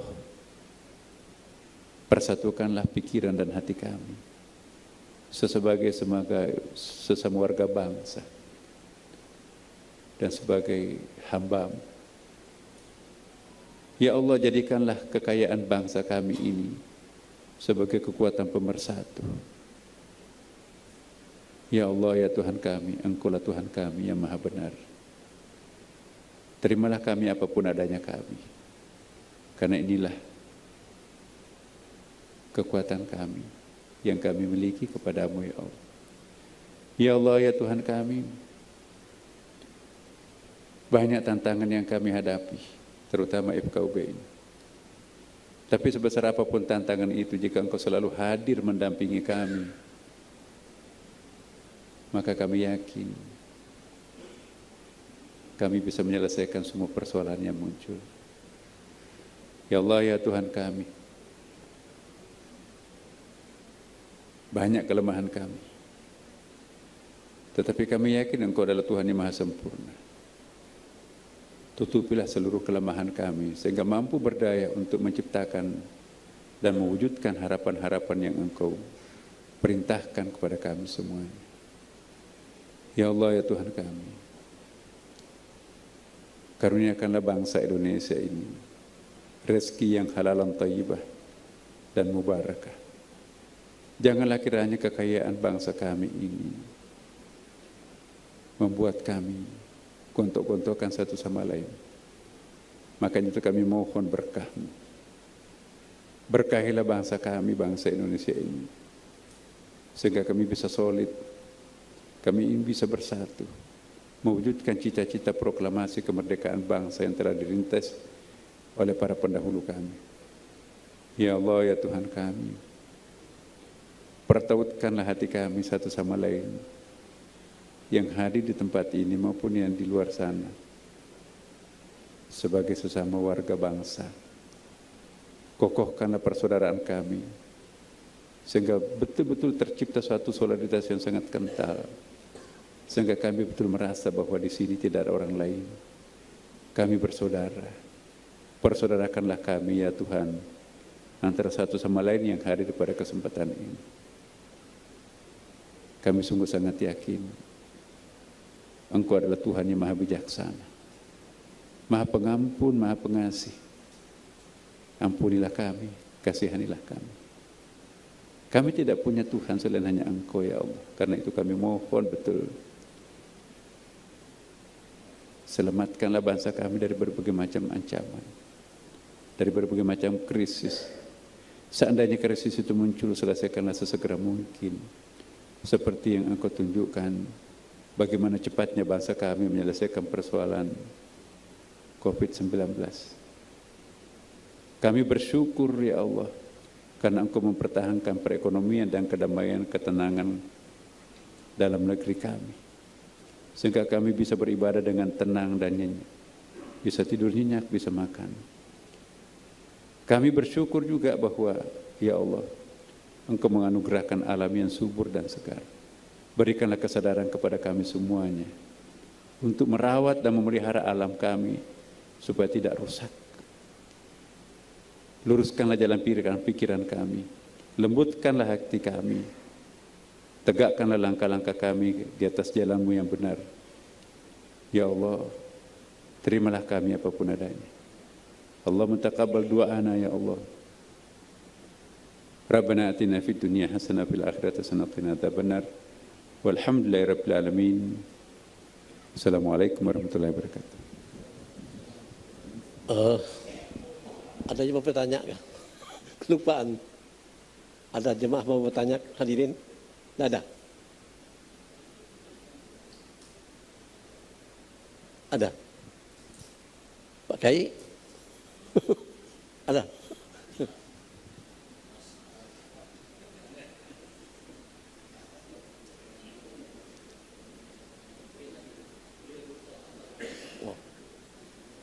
Tidak ada? Kalau tidak ada, ya silakan. Sini aja Pak, ke depan aja Pak. Sini, Pak.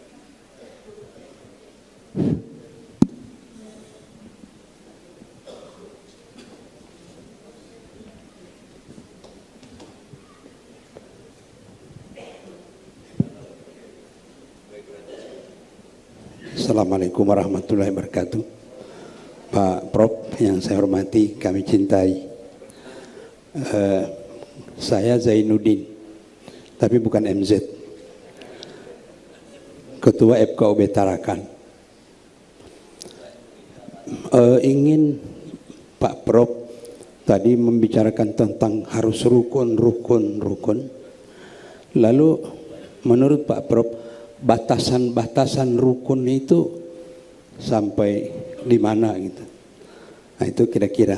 Yang kedua, pendapat Pak Prof tentang Natal bersama. Itu kami ingin. Makasih. Begini Bapak, apa ya bahasa ya? Humanity is only one.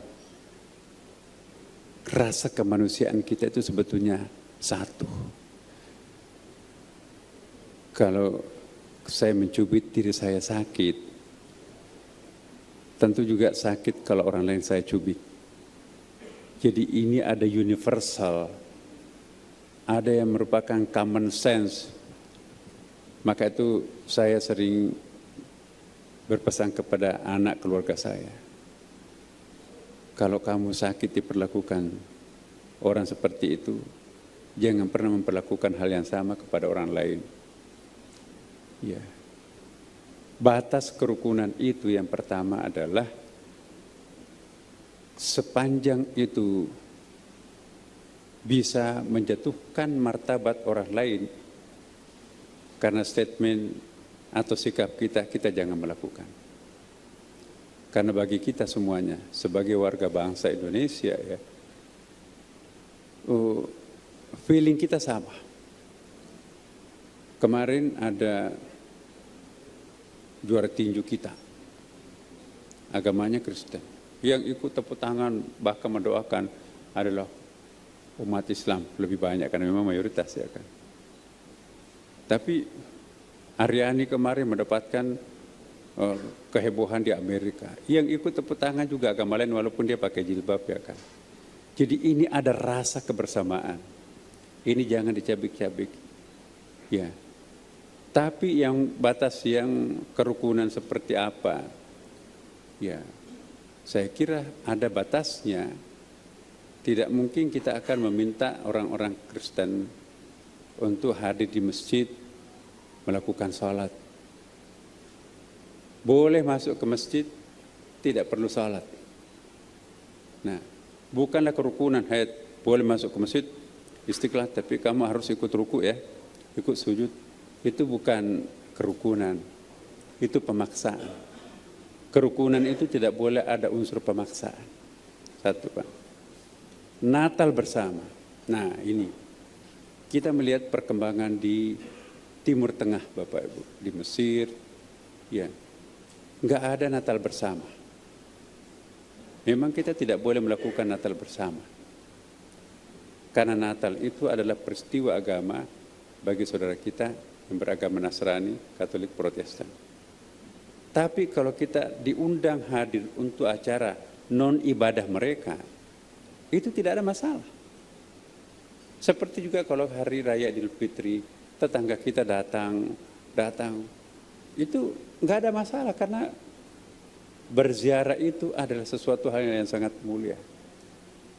Hari Natal, ya, masa setiap Idul Fitri aku dikunjungi, giliran dia Natalan, ya, ada juga pesta-pesta seperti itu, ya. Saya datang,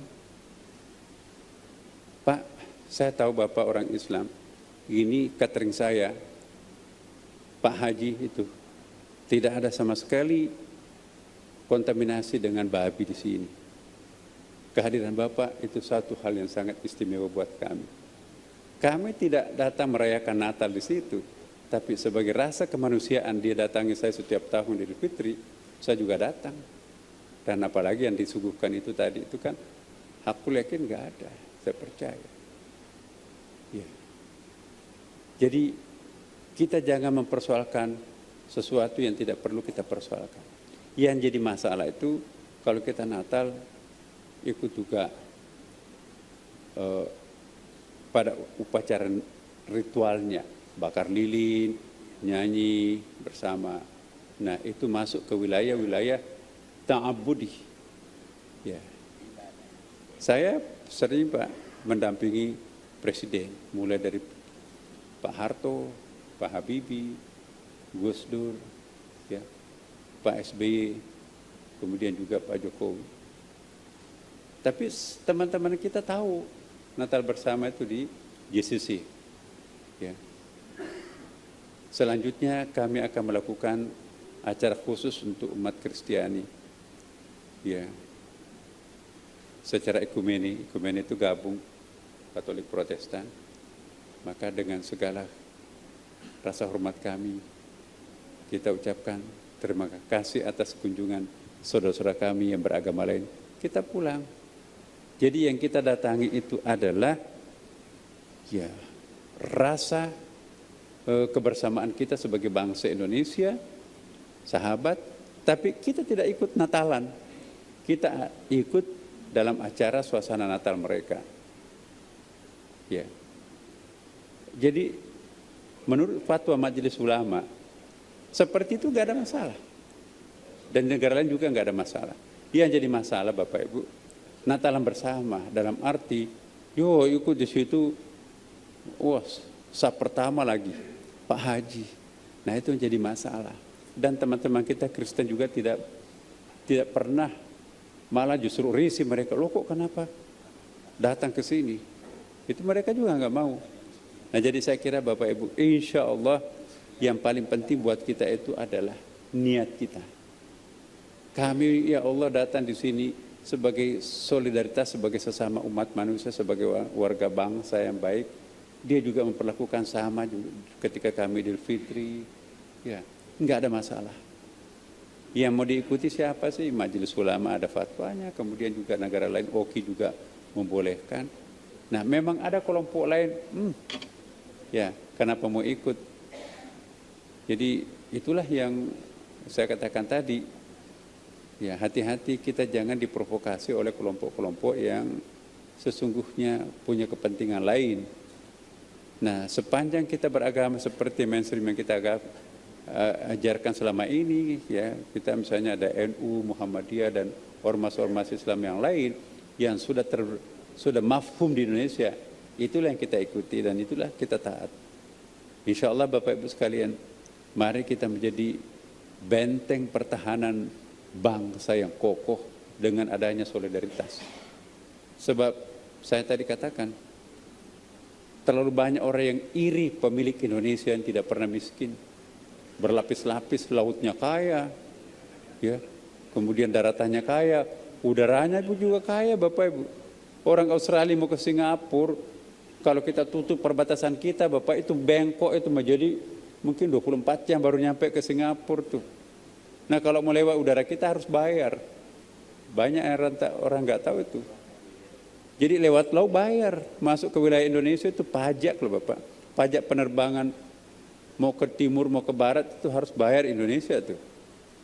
Ya, karena itu memang wilayah Indonesia itu dasar lautnya sampai kalau mentok langit atasnya itu juga sana itu wilayahnya Indonesia kan Bapak Ibu sekalian. Bangga kita. Saya kira itu Bapak Ibu, makasih. Saya tambah, jadi kalau di Tarakan itu Pak Prof, teman-teman dari Kristen misalnya ngundang dari jam sekian sampai sekian ibadah. Kemudian dari jam sekian sampai sekian itu di luar ibadah. Jadi pada jam yang dia di luar ibadah itu saya biasa datang.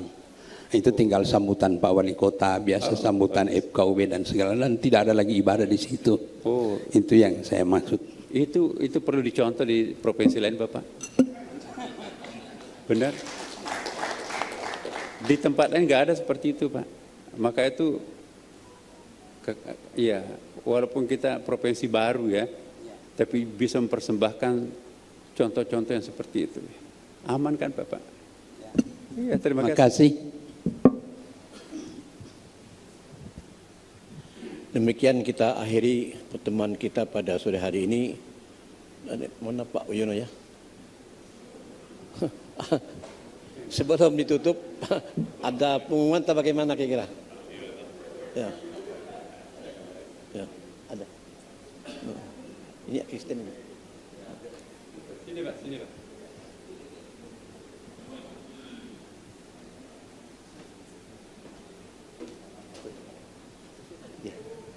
Mohon izin Pak Prof dan Pak Ketua, dengan tidak mengurangi rasa hormat kami persilahkan duduk di depan Pak. Ya, sambil istirahat.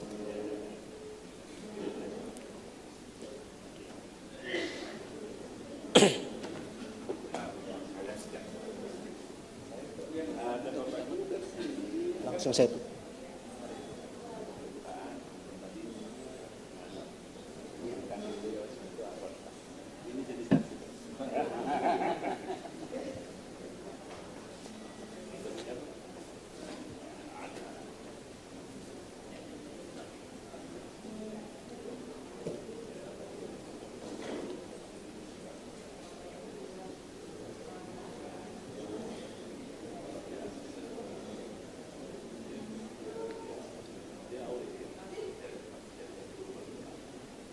Baik Bapak Ibu yang kami hormati, secara khusus kepada narasumber yang untuk sekian kalinya ke Kalimantan Utara Pak ya, Bapak Profesor Nasaruddin Umar. Kami juga pernah sowan ke Masjid Istiqlal, kemudian Pak Ketua Umum Asosiasi. Kalau beliau ini sudah sangat familiar Pak bersama kami, dan Bapak Ibu sekalian, mohon izin Pak Prof, sebenarnya ini tadi penuh, ya penuh karena ada beberapa saudara-saudara kami yang sangat kita pahami sarana transportasi sangat terbatas pada jam-jam tertentu, sehingga ada sebagian yang duluan kembali, tetapi tidak mengurangi rasa hormat kami bahwa mereka memang keadaannya demikian. Itu yang pertama. Kemudian yang kedua, acara ini hari yang kedua Pak. Jadi tadi malam sudah resmi sudah dibuka oleh Gubernur, dan hari ini memang khusus untuk berbincang tentang apa yang akan kita lakukan, terutama untuk FKUB wilayah Kalimantan. Jadi yang hadir ini adalah dari Kalimantan Tengah, Timur, Barat, kecuali Selatan yang tidak hadir Pak. Komitmen ini adalah yang akan kita bangun sebagai suatu sarana atau media yang memungkinkan. Alhamdulillah Prof tadi mengatakan Kaltara menjadi proyek pilotnya FKUB. Kami bergerak bersama, FKUB Kalimantan harus menjadi ikonnya FKUB di Indonesia. Oleh karena itu, dengan segala hormat ini kawan-kawan kami dari Kalimantan hadir semuanya kecuali Kalimantan Selatan karena pimpinannya kebetulan sakit Pak. Ya, itu yang kedua. Kemudian yang ketiga, dalam rakor ini juga kami membuat sebuah entry point dalam produk output. Ya, jadi kami ada deklarasi dan pernyataan sikap FKUB Kalimantan yang menyangkut masalah bagaimana mewujudkan pemilu yang aman, damai, dan harmonis sesuai dengan tema di depan.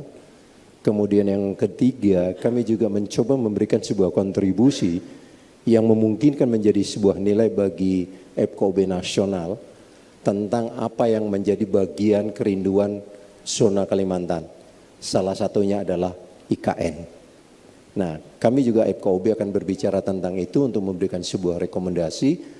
Kemudian juga masalah KIPI yang sudah kesekian kalinya dilakukan dan kunjungan oleh Pak Jokowi. Dan mudah-mudahan langkah-langkah FKUB Kalimantan ini akan memberikan sebuah penguatan sebagaimana Prof sampaikan tadi, dan Pak Ketum dengan panjang lebar tadi menyampaikan, Pak, sampai gedung ini hampir goyang karena beliau kalau menyampaikan sesuatu memang oratornya beliau nih, Pak.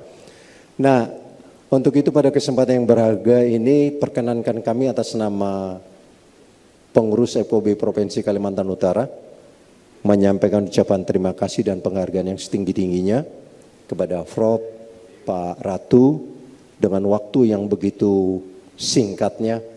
Tadi di belakang kami berbincang-bincang, mohon maaf Pak, mohon izin dari kawan-kawan yang di luar komunitas umat Islam, inilah tokoh yang sebenarnya yang harus menjadi panutan kita.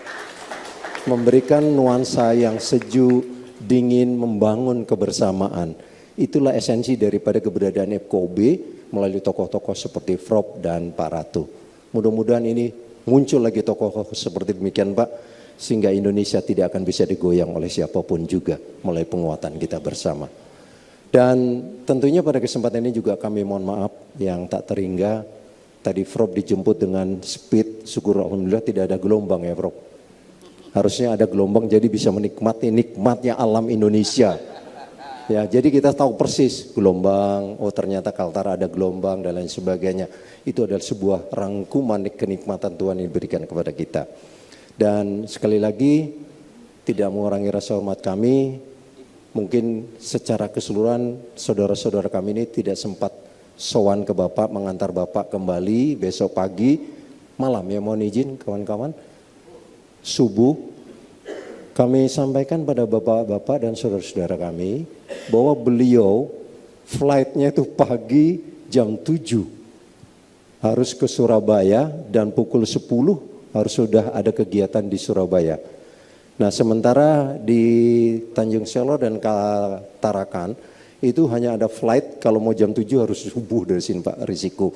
Sehingga di ke melalui Berau. Itu lebih nikmat Pak, lengkaplah perjalanan Prof di Kalimantan Utara plus Timur.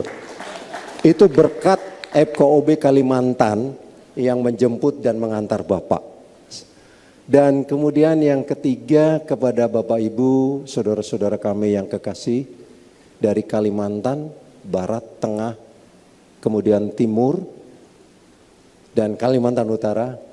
Terima kasih sekali lagi kehadiran Bapak sangat memberikan makna bagi kami sekalian, terutama membangun FKUB di Kalimantan.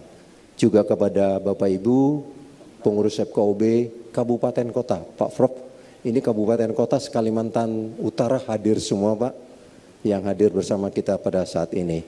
Dan pada akhirnya, sebelum kami akhiri acara ini, mohon perkenan dengan hormat dan sangat kepada Bapak narasumber, dan kita sekalian untuk mengambil foto bersama sebagai dokumentasi kita bersama. Terima kasih, selamat jalan sampai tiba dengan tujuan, dan FKUB tetap pemersatu bangsa. Tolong panitia kursinya, yang lain berdiri. Ya, perlu kami sampaikan bahwa Bapak Ibu, habis maghrib ada acara di Masjid Sholat Maghrib. Mohon maaf bagi Bapak Ibu yang beragama Islam, sholat maghrib kita di Masjid Istiqomah. Insya Allah habis maghrib beliau akan memberikan tausiah. Terima kasih. Baik, terima kasih. Kemudian setelah ini mohon perkenan Bapak-bapak sebelum keluar ruangan kita menandatangani deklarasi pernyataan yang ada di belakang, ya. Menandatangani sudah disiapkan. Kemudian yang ketiga, yang rencana besok kembali ke Tarakan, tolong informasi dengan Pak Rahmadi, ya, dengan Haji Ramadi, dengan Pak Asep, ya. Nanti bisa menghubungi setelah ini, Pak. Terima kasih. Satu lagi.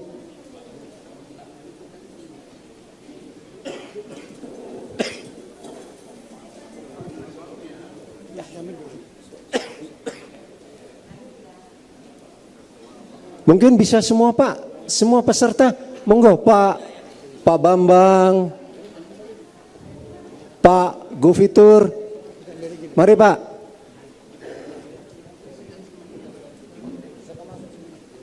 Pak Haji, mari Pak.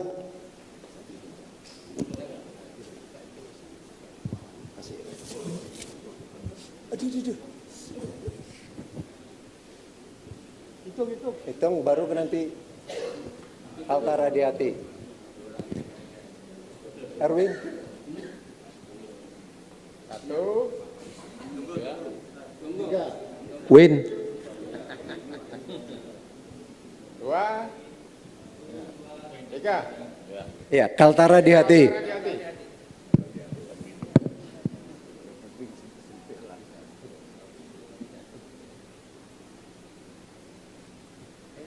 Clear? Ya? Oh, masih.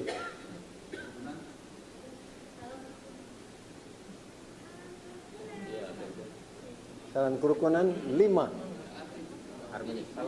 Harmonis.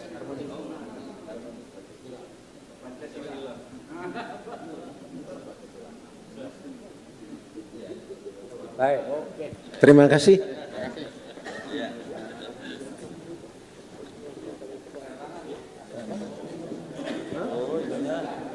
Baik, untuk pengurus Kaltara, FKB Kaltara, mohon izin, Prof sama Pak Ketum. Kaltara, tolong kita ambil. Ya, oh, ya, khusus. Ya, setiap kabupaten kota, provinsi.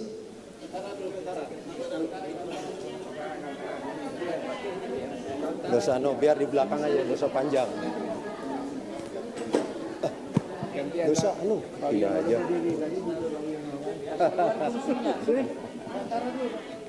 Ayo Kaltara, Pak. Duduk lah. Kami berdiri. Enggak, nanti. Iya. Iya.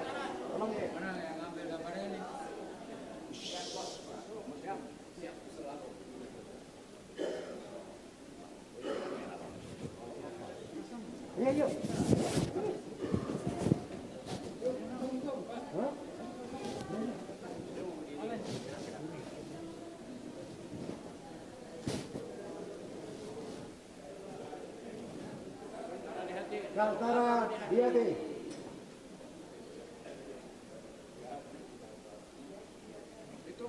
Kaltara udah balik. Terima kasih. Yuk silakan. Silakan.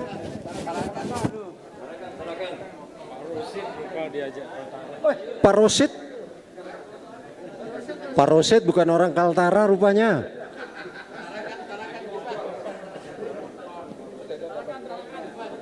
Tarakan silakan Pak.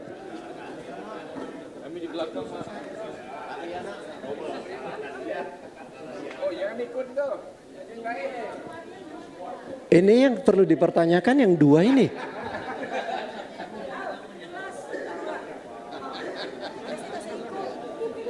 Pak, pindahkan di flash disk Pak, biar saya buat sini. Ini flash disk. Nanti saya buat. Nanti catatan dengar ya. Ada tambahan Pak. Apa? Yes, gampang. Aktif aja. Pokok prioritas. Belum Pak, masih mau dia. Tolong. Nanti malam.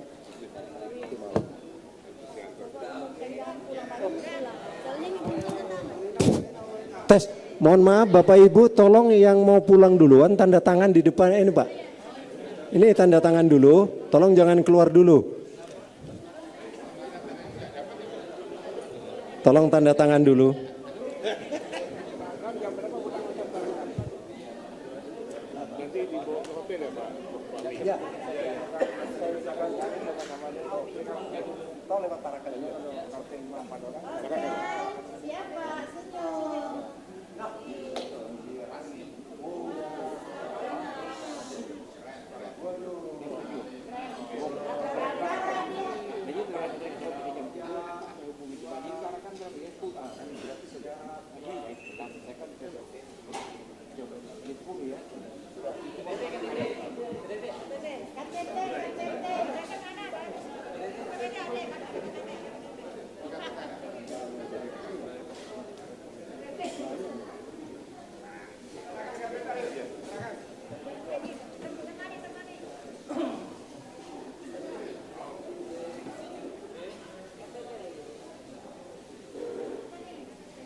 Ayo, saya fotokan dulu Kaltim, nanti gantian ya. Saya.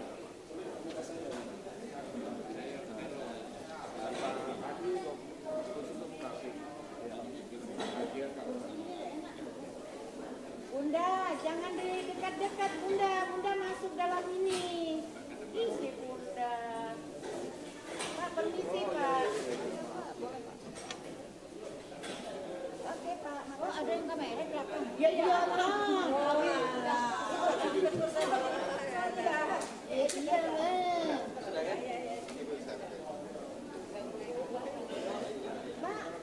Oh iya.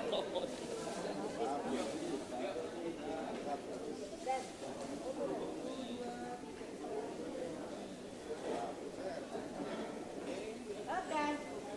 Siapa lagi?